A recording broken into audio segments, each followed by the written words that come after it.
я зустрічаю свій 21-й день народження в Карпатах сама.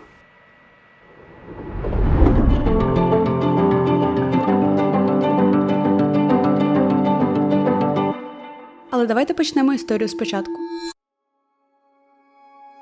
Наближення до дня народження завжди спонукає до роздумів. І лютий березень 24-го не найкращі часи. Якраз період, коли я вперше почала психотерапію. І я боялась, що ніколи не буду жити життям, яким я насправді хочу. Але саме цей страх мотивував мене робити якісь дії. Тому я вирішила організувати цю невелику, але дуже символічну для мене поїздку. Чим саме символічну, ви побачите пізніше. Коли до мене прийшла ідея цієї поїздки, я ніколи до того не була в горах. Я навіть не знала, куди саме я можу добратись сама, де я можу зупинитись та що там взагалі робити. Тому це був мій перший виклик. І після довгого ресерчу, здається, я щось знайшла. Перше, до Славського можна добратись потягом самостійно. Друге, там дуже багато місць, де залишитись, у тому числі домиків з панорамними вікнами. Третє, підйомник. Четверте, там є гірське таксі. П'яте, продуктові магазини. І останнє, але не за зазначенням, гори. It's okay that you feeling blue 'cause I'm here to stay. I know there's a way.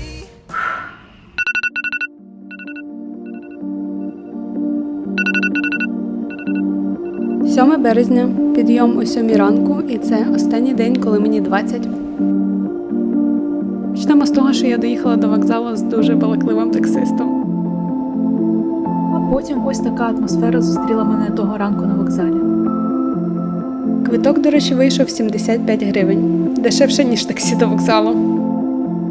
До речі, не дивлячись на похмуру погоду, було дуже атмосферно.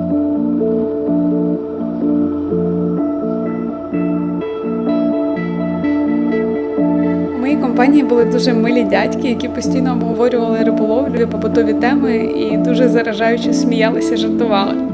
І на багатьох станціях виходили люди, тому в якийсь момент мій вагон став майже пустим. Дуже класне відчуття, коли починаєш помічати гори за вікном. Парадоксально, але рівно в той момент, як я заїхала в Славське, почало світити сонце. В Славському мене одразу зустріли місцеві песики, і це було дуже мило. А далі кадри, як я пафосно йду по сільській дорозі у своїх білих ботах. Я абсолютно сама в якомусь містечку посеред гір, але відчувається. Взагалі, спочатку я хотіла поїхати на гірський підйомник, а перед тим залишити свій важкий портфель в камері схову. Але мені сказали, що вони сьогодні відпочивають і камера схову зачинена. Тому я вирішила просто прогулятись, запитати у місцевих, як добратись, і знайти щось перекусити. Знайшла ресторан і виявилось, що я була абсолютно сама в цій величезній дерев'яній хаті. І офіціантки були дуже здивовані, чому я тут сама така. А пізніше, після розмов з місцевими, я зрозуміла, що Камера схову не знадобилась, підйомник не працює. тому я пішла пробувати наливки. Це мій такий перший досвід. Пізніше я закупила продукти в місцевій рукавичці і маленький тортик до дня народження. І тепер на гірському таксі добираємось на вершину.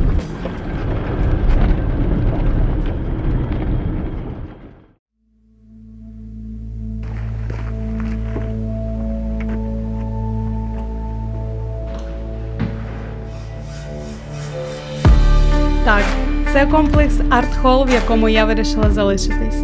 Той самий котедж в горах з панорамними вікнами, ванною, кухнею, зоною для барбекю і ліжком з ось таким видом.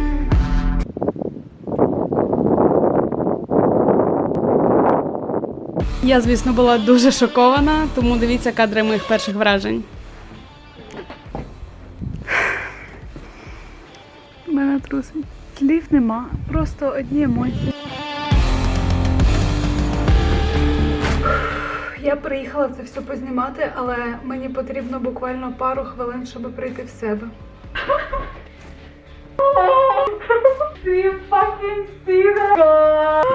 Це набагато краще, ніж я очікувала. Воно взагалі не так, як воно вже було. Просто взагалі. До речі, тут я побачила ту саму гору з підйомником, на який я не попала. Чесно кажучи, я просто не могла всидіти на місці і одразу пішла насолоджуватись цими видами.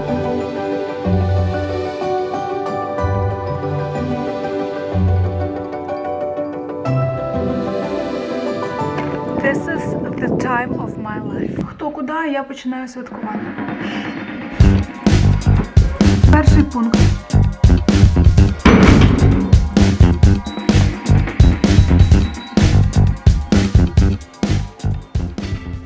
Ну, якщо відставити веселощі в сторону, це був той момент, коли я відчула спокій і свободу.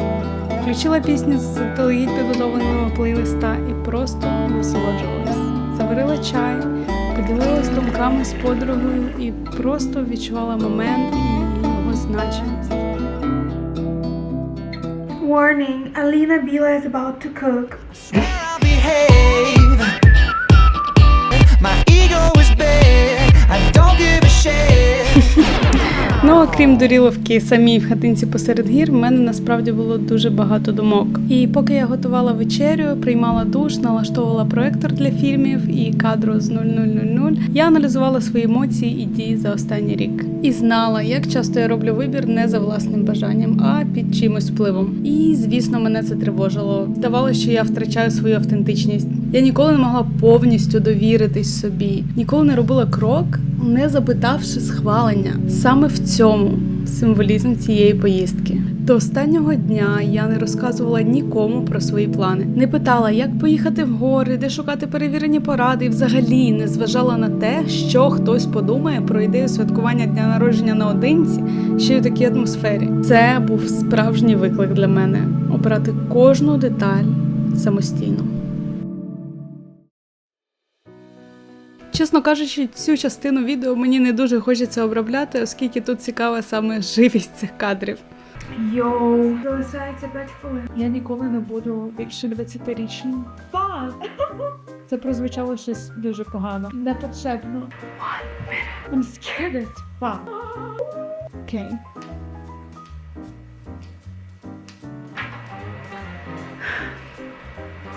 Невелике пояснення. Оцю свічку, яку я так довго намагалась запалити, я здула просто своїм видохом за 8 секунд до 0000.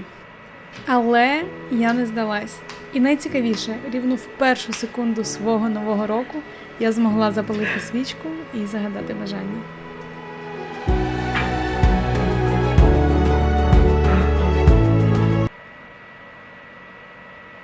I literally messed up everything. Але, чесно скажу, переживала я недовго. Ну і, звісно, я слухала і читала привітання від своїх близьких. У мене є вино, яке я везу додому, але я ніколи в житті не пила сама. Поняла? Ось чому. Так, обережно. Just a little bit. Let's go.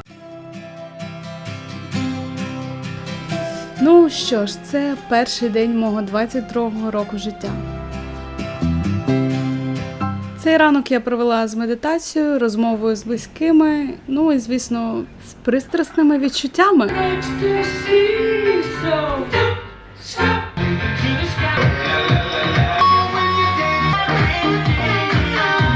Оце вигляд, на який я буду дивитись зараз ближче хвилин 20. Я супер рада, я супер щаслива, я заспана.